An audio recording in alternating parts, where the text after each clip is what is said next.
इकारान्तः पुल्लिङ्गः कवि शब्दः। इकारान्तः पुल्लिङ्गः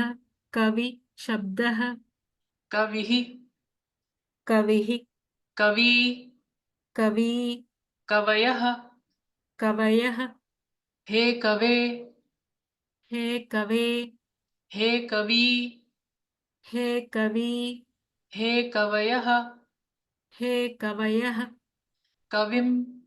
कविं कवी कवी कवीन् कवीन् कविना कविना कविभ्यां कविभ्यां कविभिः कविभिः कवये कवये कविभ्यां कविभ्यां कविभ्यः कविभ्यः कवेः कवेः कविभ्यां कविभ्यां कविभ्यः कविभ्यः कवेः कवेः कव्योः कव्योः कवीनां कवीनां कवौ कवौ कव्योः कव्योः कविषु कविषु कविः कवी कवयः कविः कवी कवयः कविः कवी कवयः। हे कवे हे कवी हे कवयः हे कवे हे कवी हे कवयः। हे कवे हे कवी हे कवयः। कविं कवी कवीन् कविं कवी कवीन् कविं कवी कवीन् कविना कविभ्यां कविभिः कविना कविभ्यां कविभिः कविना कविभ्यां कविभिः कवये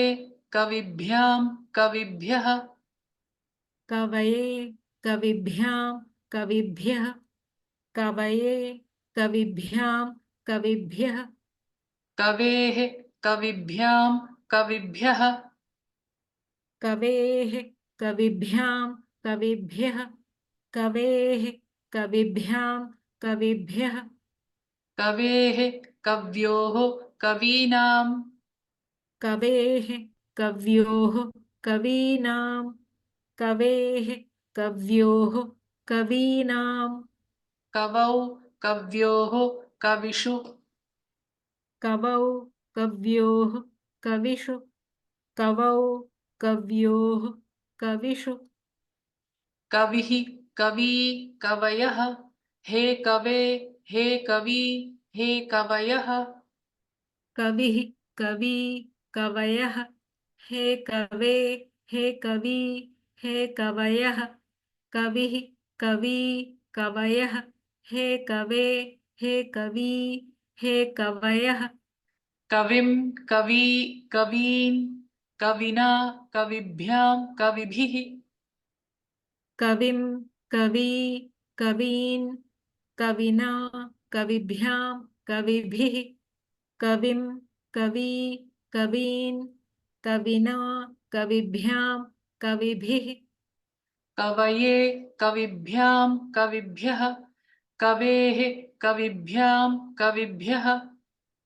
कवये कविभ्यां कविभ्यः कवेः कविभ्यां कविभ्यः कवये कविभ्यां कविभ्यः कवेः कविभ्यां कविभ्यः कवेः कव्योः कवीनां कवौ कव्योः कविषु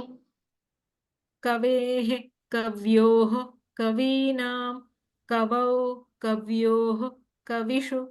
कवेः कव्योः कवीनां कवौ कव्योः कविषु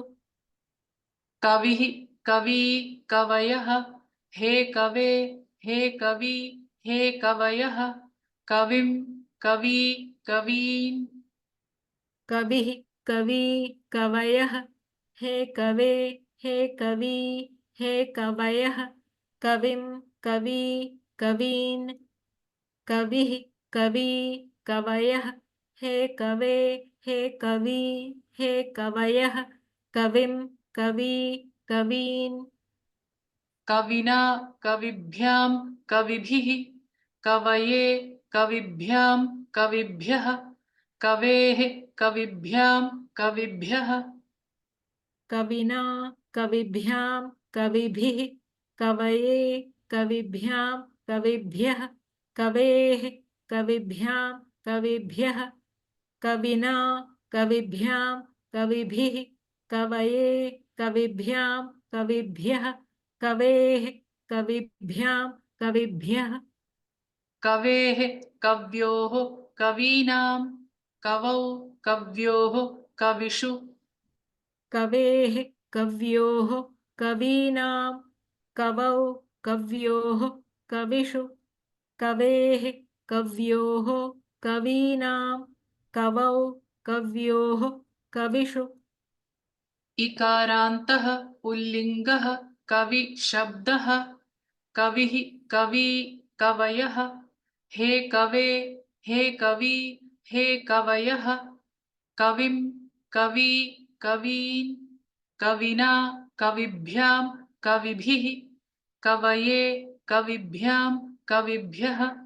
कवेः कविभ्यां कविभ्यः कवेः कव्योः कवीनां कवौ कव्योः कविषु